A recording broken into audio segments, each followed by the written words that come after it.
Another thing that I have noticed on this journey in manifesting is that the higher self, the universe, God, life, however that you conceptualize this mysterious intelligence that creates, it appears to me that this force loves to give birth, and it does so in spectacular ways, and it does so in the most abundant of ways. There aren't 20 stars, there aren't 20,000 stars, there aren't even 20 million stars, there are billions of stars. The universe is beyond measurement. The planets that we see are billions of years old, and the um, the way that the solar system works and the way that everything comes together is done so with such genius that I have to conclude that God, the universe, life, or what have you, whatever term that you use, absolutely loves to create in the most exquisite of terms. And so we have in our arsenal this force that also wants us to create. And yes, I know it seems like we're doing it alone. And sometimes it does, even to me, it feels like I'm all alone in this journey, and it just seems to be so difficult at times.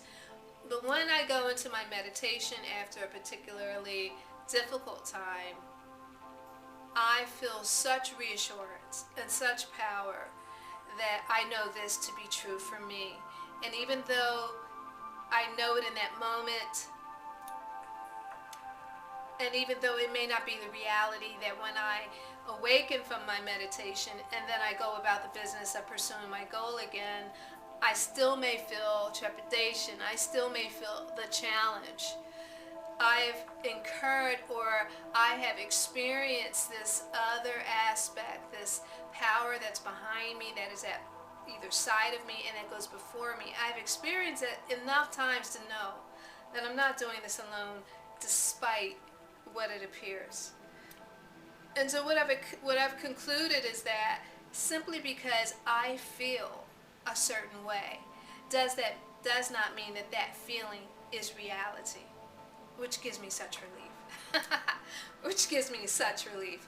It feels great to know that my feelings are not necessarily reality. And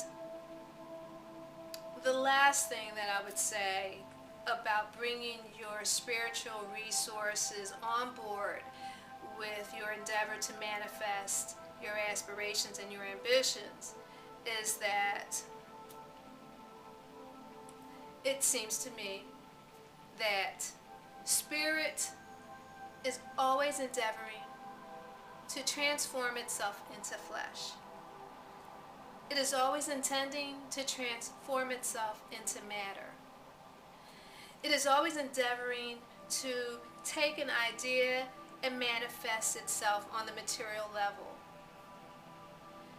And it always seems to me that the spirit is always intending to be felt and sensed on the experiential level.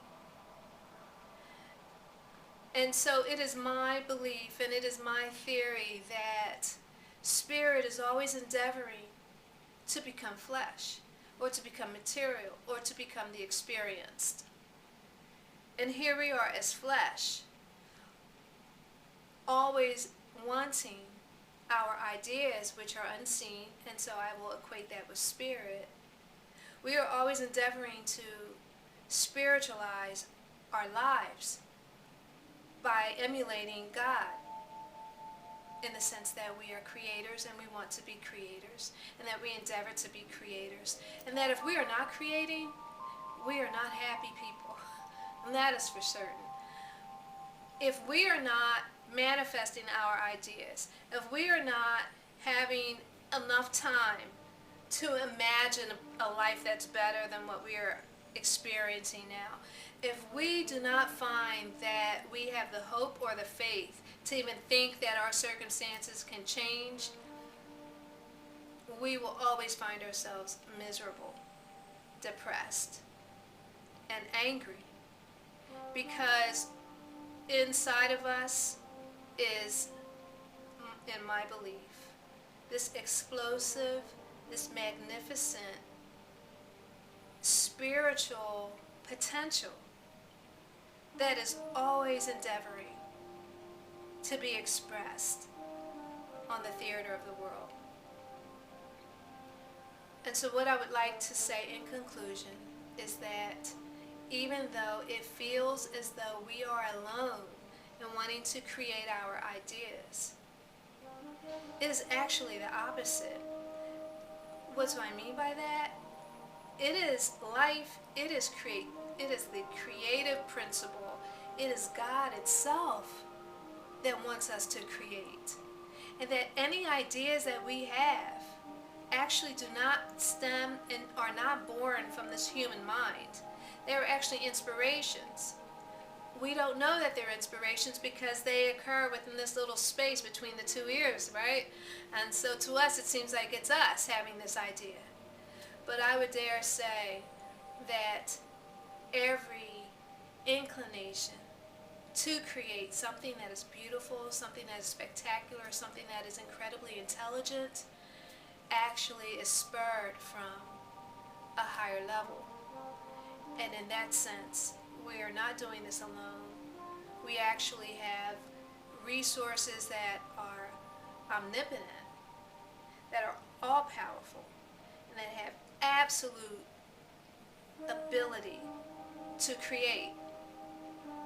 And so our higher selves are so awesomely powerful that the skill set that it takes to create in this world, it supersedes infinitely. Its ability supersedes the skill set infinitely. And if you don't know that, then that is something for you to meditate on. And if you have that inclination but you don't live with it on a regular basis, then that is something for you to meditate on. And even though I know this and that I feel it often, I even have moments where I doubt, and so I too must meditate. And so that is how we get our spiritual resources on board with our goals. We use our meditation, we use our meditative periods to invite our spiritual resources.